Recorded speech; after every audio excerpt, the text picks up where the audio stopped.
Welcome to Hope Through Hard Stuff, a podcast from Winning at Home. Please welcome your host, speaker, and award-winning author, Steve Norman. Welcome back to Hope Through Hard Stuff. I'm honored to have as my conversation partner today, Dr. Terry Jelsema. If you've been a frequent listener of the show, you might remember Terry from episode 49, where he talked about a really significant loss in his life. And if you haven't heard that episode yet, I strongly encourage you to circle back to it. Terry, how did you initially get involved in veterinary science? What was the hook there? Well, that's actually interesting because my eldest brother is a human doctor who is very gifted. He is a high-risk pregnancy specialist, and he has a photographic memory, and he does phenomenal work. And so I went to medical school with him as a youngling, you might say, as still in high school while he was in medical school, and was enthralled with that whole process and with medicine.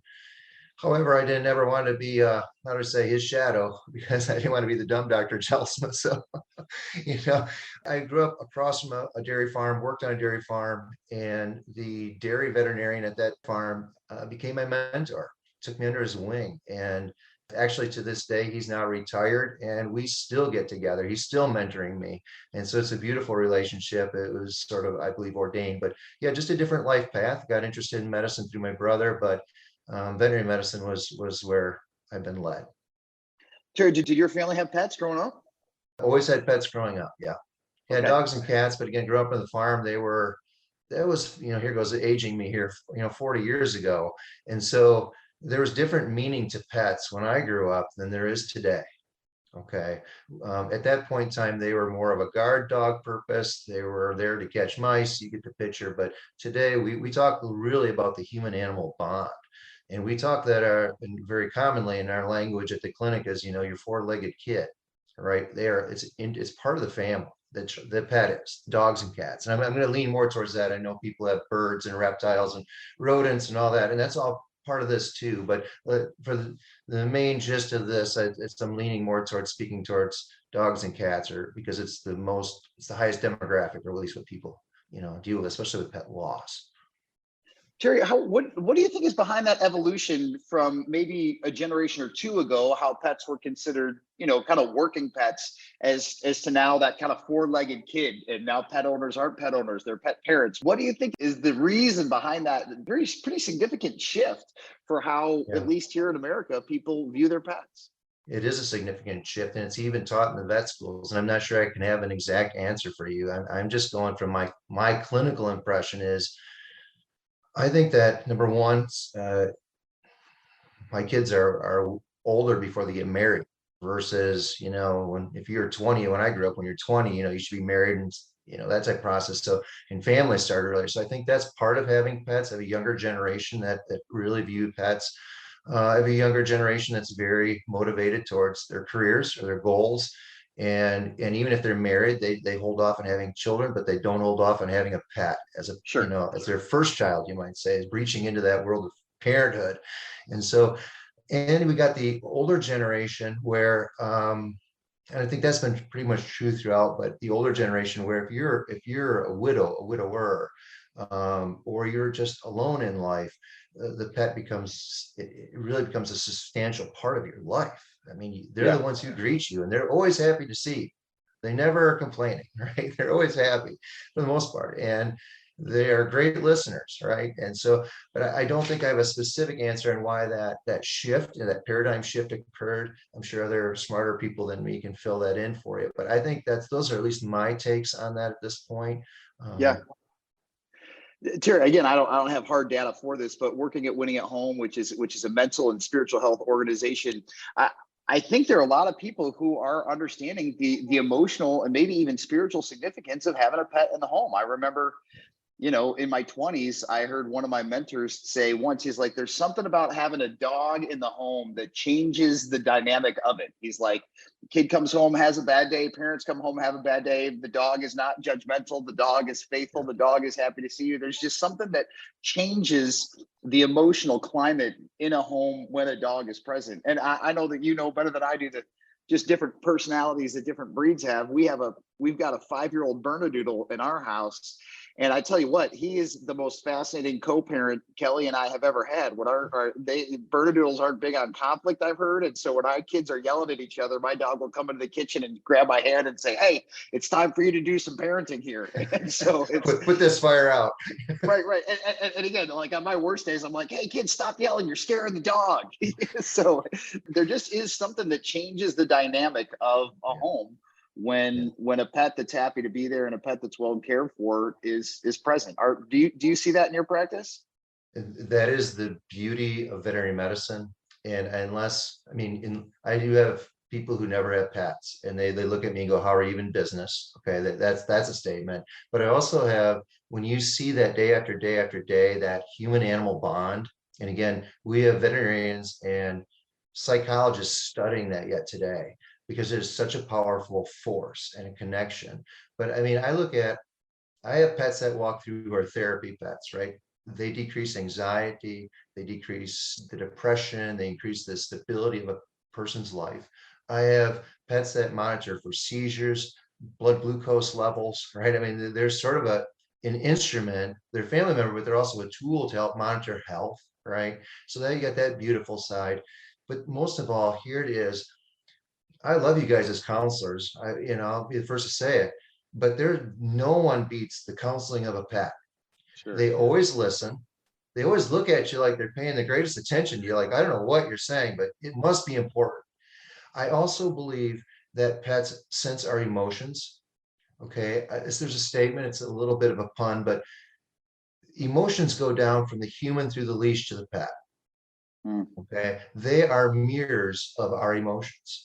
And so when I have a client who is ill from chemotherapy and they've not been able to get out of bed hardly, that dog will sit vigilantly on that bed for 3 days, other than using the restroom and getting a drink. They won't eat, and they won't eat because their owner's not eating. If the pack isn't eating, I don't eat. There's an emotional connection there. How many times have you heard it that, you know what, I'm grieving, I'm crying, I'm sad, I'm disappointed, and the dog greeted me with that tail wagging, but more so when I sort of curled up in the fetal position and wanted the blankets over my head, the dog curled underneath the blanket with me and just sat there with me, right? And so I think there is something sort of spiritually there as well. I think it is. I always look at animals as God's little angels for us. Okay. And again, not to get into theology of that, but I mean, they do serve sort of an angelic function for so many people in a whole kaleidoscope of different possibilities, because each of us have our own life story, right? And that pet somehow magically, wondrously fits into that right keyhole and opens the door for our hearts to be more open, our minds to be more calm. It's just, again, it's a whole world to itself of science, and we're still discovering all the beauty of that. And again, I think that's the wonderness of God, right? He puts that in our life to say, even though you guys are really intelligent and really smart, this is going to blow you away for 1,000 years and you'll never completely understand that bond. That's great. So Terry, against that backdrop, when people consider pets their family members, when pets can show empathy in their own ways, when people have, whether it's an official emotional support animal or not, those pets are a critical part of our emotional and spiritual support network. So when we lose a pet, there's a hole. There's something truly devastating about that. What have you learned about grief and pet loss in your personal life and in your professional life? Well, in the previous podcast, as we already discussed, 3 years ago, my wife died. And after that period of time, I felt that was pretty compassionate and empathic before her passing. But after her passing, all my emotional antenna, I mean, I grew emotional antenna. My emotional intelligence grew, if I may use that type of language. And so I see things completely different. My connection points are different. But you're absolutely correct. I mean, when pet owners are faced with the mortality of their pet, whether they get that diagnosis of cancer or the diabetes is no longer able to control, the diabetes is ravaging the body, and we're doing our best, but systems are failing, and we've got to make that tough call. Grief sets in. All right. And again, much like human medicine, very similar to human medicine, I would say the same. Again, when you have a chronic illness, heart disease, kidney disease, that type of thing, cancer, as we watch the personality of the pet change, because obviously as they get more ill, their vitality, their spirit changes. Of course, they usually go into hiding more, they hide more, they less likely to greet you. eat less, they lose weight, all the things that we will see in human medicine. But that really starts the grief process, right? And that's where the 5 stages of grief come in, where I agree with the latest research that it doesn't have to go in that order, right? I mean, it can go in whatever stinking order it wants to go in according to the Right. individual and in our experience, but it is exceedingly painful. I've heard numerous times that the loss of a pet, again, a close pet, a pet that you really rely on and love deeply, you will grieve deeply, but it's also equivalent to losing a child, a human child, to get sort of a context of why do some people grieve so their grief is so heavy and so difficult and so protracted. But think about someone, if I lost one of my children, how protracted, how long, how difficult would my grief be, right? And so I think that sort of comparison offers up some compassionate insight into allowing other people to sort of, hey, this is a big deal for certain individuals, right?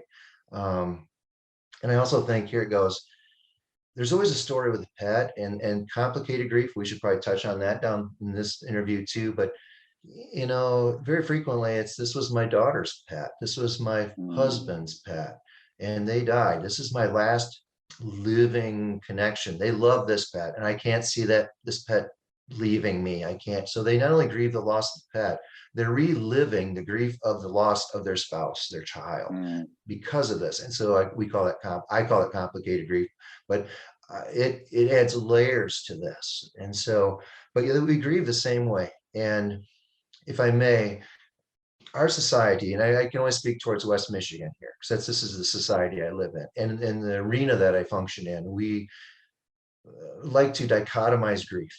All right, we say human grief is the worst grief to experience, and I don't disagree with that. And then there's a dichotomization. It depends, again, your life story. Some people say, well, my divorce was the most grievous thing, that I'm still grieving my divorce because the loss of that future home, right? Or I lost my job, and now I've got to move to California. I got to move away from my family here in Hudsonville, and everything that was stable to me, I'm going into unstable environment. That we grieve that. And on top of that, here is we lose our pets, and we grieve that. And we lose the fact that, I'm no longer employed, I'm retired, and I'm facing mortality, and I grieve the loss of that. So there's different types of grief, but we as a society, I think, not only from my perspective, like to dichotomize that and say, oh, this is most important, that's most important. I think we got to let, here it is. I look at grief at a 10,000 foot view. Grief is grief. Each of us have to deal with it. It's unique to each of us. Each of us have our own story, our own backstory to why we grieve and how we grieve, and the intensity that we grieve. And we should respect each other in that perspective, or try to. You can't.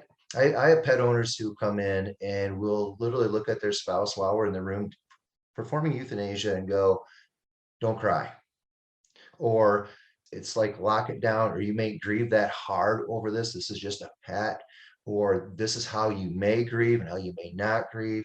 I mean, that I think is off limits. That needs to be taken off limits. And again, just say, listen, each of us, allow yourself to feel. You've got to feel your way through grief. It's all feelings. And again, I think there, again, this is your wheelhouse, but I think this is very similar to human grief. I mean, it's dynamics. Terry, I think that when people experience a human loss, there's kind of a baked in cultural spiritual traditions or practices, or kind of a script that we follow. But when people lose a pet, based on people's individual theology, there's some people who are like, well, God, it's just a pet, get over it, you'll get another one. And I hear you saying, I think God cares about all of our grief moments. Where have you seen God show up in people's grief over their loss of a pet? Where has God shown up in the grief? That's a good question.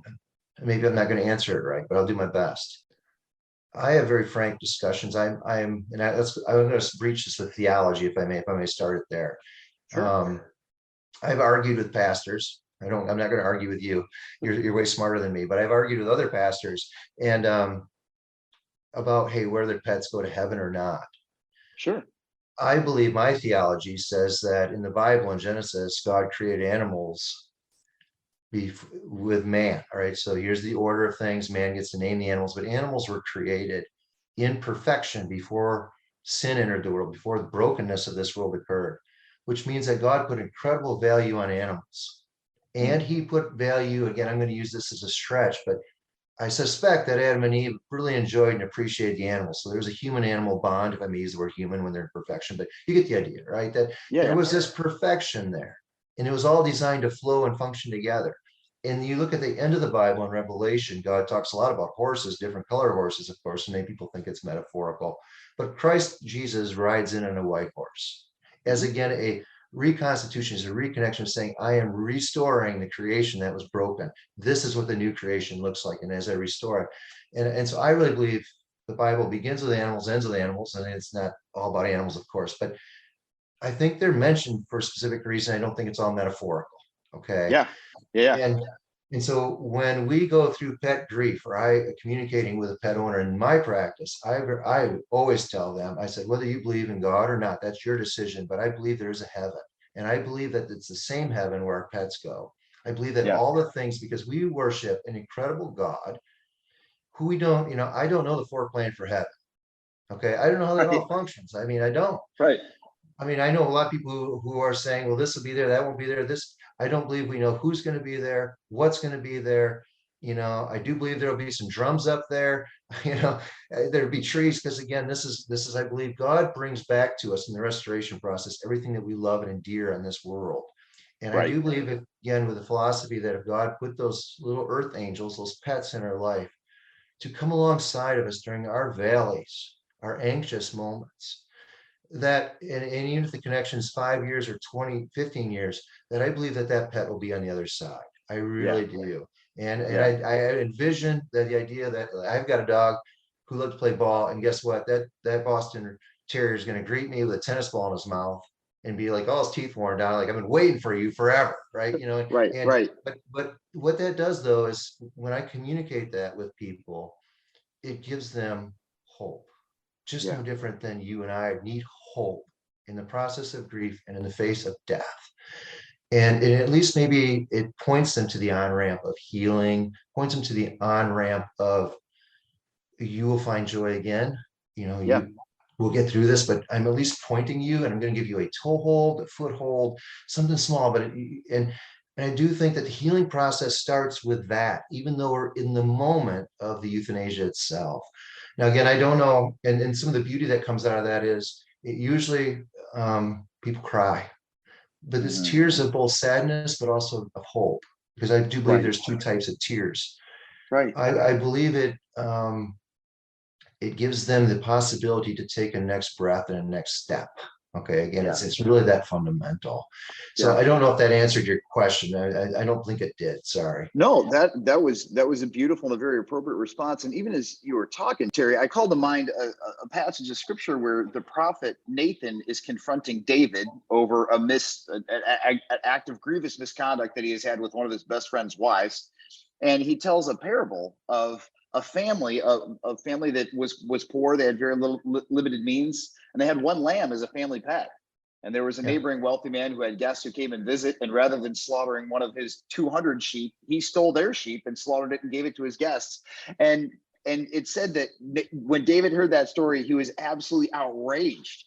And I thought that might be one of the only or a few examples in the scriptures that let us know that there, for hundreds, maybe even thousands of years, has been an understanding that pets do matter to families, and that bond mattered to God as well, so much so that he used it as an example to confront David on some things that he was doing that were pretty wrong. So I think that's an example that I had forgotten about, that I think bears to mind in this conversation.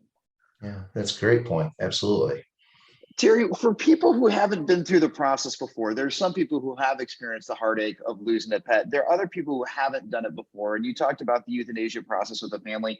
If there's a family with young kids and they have a pet who is sick, or they have a pet who is entering final stages of life, can you walk people through what that last day process looks like? Maybe just again, it doesn't take the sting out of the wound, but it takes some of the anxiety and the uncertainty out of the process. Can you walk us through what exactly happens, so that if somebody's getting ready to let a pet know, they at least know how the process works? Yeah, so the conversation in my world, I appreciate that question. The conversation usually starts days or weeks before. Okay. I always tell the pet owner that I'm the mouthpiece of the pet. Means I can't interpret what their thoughts or their feelings are, but I can interpret their health, their well-being, their quality of life. And if the quality of life is getting to a place where I, with my medicine, the owner with their TLC and their care, we're not going to change the trajectory of this. It's only going to get worse. I will breach that question with the owner. And on that question, I'll make the statement is that we need to start having a quality of life discussion.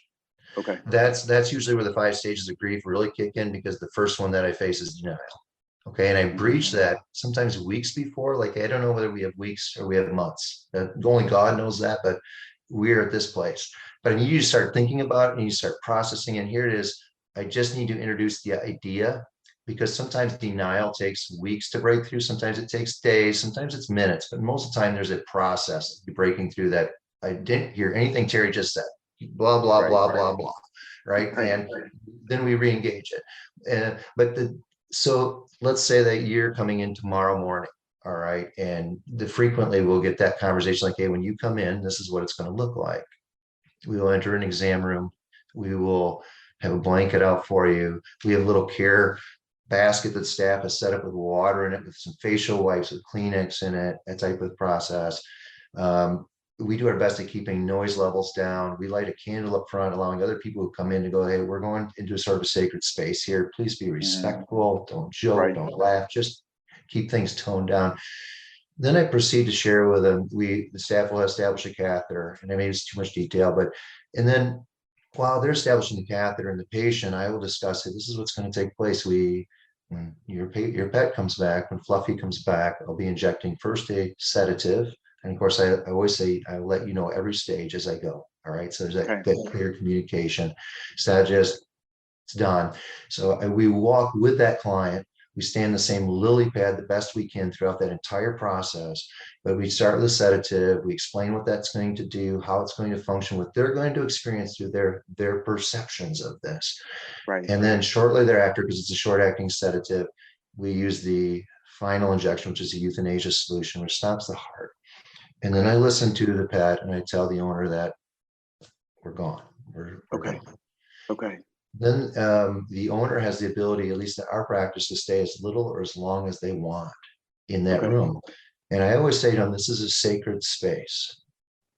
And what do I mean by sacred? Because this is where heaven meets earth and earth meets heaven. Because we have a transition going on. And again, I believe in this, all right? Sure. Not that soul, but that this breath of God that was in this pet now goes back to God, okay? Yeah. And so we honor that space that way. And I use that language. And I also feel it's sacred because I am allowed into the most intimate, all the barriers are broken down at that place, okay? Yeah. I'm in the most intimate of yourself, of that person, and in that family. And I consider it an honor to be in that space. And I work the best I can to protect them in that space. But you know, it's so difficult because again, you see all the facets of grief here, where I have men who will be like, just a dog, I'm tough. And then I will say, it's all right for you to cry. Because again, in our culture, in my age group, almost we have to have permission to cry. And I'll say, you may cry here. This is a big loss. This is a big deal. This pet raised children with you. This pet helped you recover from your knee surgery, you know, and you're still recovering. And this pet is, you get the picture. We go over some of the dynamics and the memories of the pet. And I will have grown men fall to their knees. Sure. And rightly so. And it's so healthy. It is, but it is hugely painful to see because you got to let that grief out, man. You got to let it, you got to feel it, live in it. This is a safe place. I allow you to do it here. It's painful, but it's beautiful at the same time. Yeah. And then we give them a little doorbell.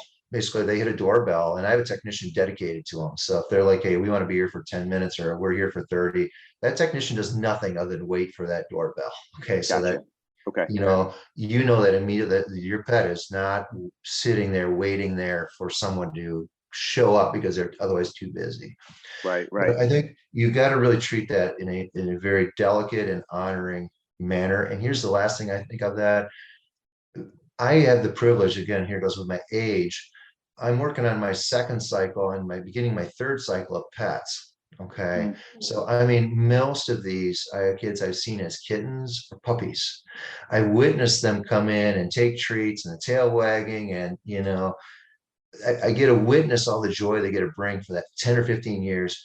But I'm also at that same place at the end of their life, at the closure of their life. I'm still able to be with a family. And I know a lot of doctors and staff don't like the euthanasia part. I don't either. By the same token, as though I do think euthanasia is a gift. It's a gift that we give the pet, and it's a gift that we give ourselves. Because some of these Sure. kids, a lot of people are like, I want my pet to die in bed. I don't want them to fall asleep. I wake up and died in their sleep. That occurs in less than 1%. Really? Okay. Yeah, it's not a common. In fact, most of them who die in their bed are ones we weren't expecting to die in their bed. How's that? Okay. It's like, Okay. so, and or some do, but it's a smaller percentage. Most of them, pets are resilient. They want to live. They want to please you. Sure. They want to care for Right. you. They've got Right. family, they got children. And so their internal drive is incredible. By the same token, we're up against this tension of weakness and trying to keep, but I see it as a teeter-totter where you got a balance. You got the owner's quality of life and the pet's quality of life. I have owners who will do everything for that pet to the very, very last minute. Okay. And I think that's too much of an emotional drain on them, to be truthful. It's just my perspective. I honor Sure. them, but by the same token is I've got other people who are like, well, it's sort of inconvenience, that type of thing. But it's got to be a balance between, again, you as a pet owner and the quality of life of the pet, and have a healthy discussion of where do we feel this has now become off center, or our pet is failing in personality and in health, right? Right. Where we don't want to have that memory where, they haven't eaten in 5 days and Right. you haven't got up in 5 days and there's still seasoning. And we don't want those memories burned into your hard drive as the Sure. last memories of that beautiful pet. Because that's just an added layer of trauma that doesn't have to exist. Yeah, absolutely. But there's Terry, tremendous guilt. And here's, we even have people who grieve over that decision making. yeah. Right. Yeah. Where, again, going back into that room, into that space, especially if we've, as an owner and a veterinarian, we've had those conversations. And I will say to them, the decision today is correct. I validate your decision today. This is the best decision today. Okay. And they need to hear that, because some people, it will live rent free in their head for years that they are the ones who took the life of their pet. Right. And because they are the ones who had to make that decision. I can only advocate. They're the ones who have to ultimately make that decision, and they grieve over that decision. Sure. I mean, we talk about, again, grieving in different ways. They grieve over that decision. No different Yeah. than a human. Do we remove, do we unplug? Do we keep the plug in? Right. I mean, that's where we're at mentally, emotionally. It's exceedingly difficult. Yeah. Terry, in your experience, what level of what age child should be in the room when that happens? I know different people have different decisions, and I know there's not a right answer, but in your experience, is there a range that you would recommend? Yeah. So then again, this is my personal opinion only. You're just hearing one doctor's opinion, but I think that majority of doctors would get behind me on this. I believe children under 10 should not be present in a euthanasia. Okay. I personally, again, what I've witnessed with that, and again, I know each parent's different on this. This is just a general statement, but I believe that we could actually traumatize our children through that. I look at the perspective of, here it goes. I'll be honest here. I mean, since up to probably 25 or 30, I was fearful of death. I had no understanding of death, even though I witnessed it. But it's think of it as a child. We don't understand death, right? You're here, you're not here. You're breathing, you're not breathing. In this situation, I see more of this, like, kids sort of compartmentalizing that. Again, they're bringing it back. They're just locking it down because they do not know how to interpret that. Hey, my Fluffy was just walking around the exam room, interacting with me, gave me a few kisses on the cheek. Now we're sleeping and we were breathing. We look like we're sleeping. And my parents are saying, oh, we're sleeping. And then we stop breathing and now we're dead or deceased. So I think that it's too much for a child under 10. There's that. Sure. And again, if you're a child psychologist or you people, I mean, I would love to hear your comments on that, but I think it's too early. And the other thing I would look at is this. I think there's also, is it in the family? I have families larger families where there's individuals who cannot be in the room. Right. They're situationally aware, emotionally aware, not that I can't handle that. I don't want to be there. Right. The rest of the family can be, but I'm going to sit in the car. And then you guys can fill me in on how things went, but I cannot visibly see it. And again, in this practice, this doctor's mentality is I completely respect all of that. You want to be present, you don't want to be present. I honor it all. I also would look at it this way from those parents like, oh, my child has to touch the deceased pet. There are lots of adults, and I'm not talking like 20-year-olds, 30-year-olds. I'm talking 50, 60, 70-year-olds who cannot be in that room to see that. Because in their own language, and again, I would like to think 50 cycles around the sun or 70 cycles around the sun, you've got a pretty good idea of reflection of what you can and cannot handle. They're like going, we cannot handle seeing that transition from life to death, or that happened before our eyes. And again, I respect that, but I think I would just say no from 10 and below. Prudence and judiciousness between 10 and 15, because you know your kids and they are at that phase where I think that you could have a healthy discussion. But yeah, I like that question, but it's, and again, I know there'll be doctors who disagree with me on that, but I would not have the Jelsema children at that age present watching that. Okay. Terry, those are great insights. Really appreciate you walking us through the process, giving people just hope and letting them know that God is present and God does care about our family dynamics and our pets and our understanding of death and grief and loss and hope for resurrection. Those are all themes that I think we need in every dimension of life. And this is a great doorway to get into those conversations. Terry, any closing thoughts or words of encouragement for family? One, please. Number one is, I'm gonna use a shameless plug. Here it goes again. Companion Animal Loss Grief Support Group. It is through an organization called Heaven at Home. It's in Grand Rapids. They offer both. They have a pastor/counselor who does individual and group therapies for individuals who are really struggling with the loss of their pet. It's a grief support group for pet owners. Dr. Lori Brush is a colleague of mine. She does fabulous work. She works in the hospice arena of our world. But of course, as we all understand, there's the finality of death, but grief has its own life. It lives on. And so just be aware that what you feel and what you experience, don't let anyone judge you, tell you how you should grieve, how long you should grieve, intensity you should grieve. You do you. And you do the best that you can through that. Understand that there's a lot of support for you. And I'm praying there'll be more compassion and understanding in this arena for those individuals who really, this is a very, very heavy lift. Great. Terry, thank you so much for being a part. And can you just give people the name of your practice and the location or website if they want to learn more, if they're local here in West Michigan and would love to get care from your team? I appreciate that. I have a great team, an awesome team. Jelsema, as in my last name, because that's how creative we are. Veterinary Clinic in Hudsonville. So, great. Yeah, we have a website, Facebook, all that. But I appreciate it, Steve. Thank you. Terry, thanks so much for your time. Have a great day. You too. Bye now. Thanks for listening to Hope Through the Hard Stuff. If you liked what you heard, please remember to subscribe to it, rate and review it, and then share it with others. Winning at Home offers hope through counseling and coaching, motivational speaking, community events, and other media resources. If you believe in what we do and want to support us in our mission, consider making a donation at winningathome.com.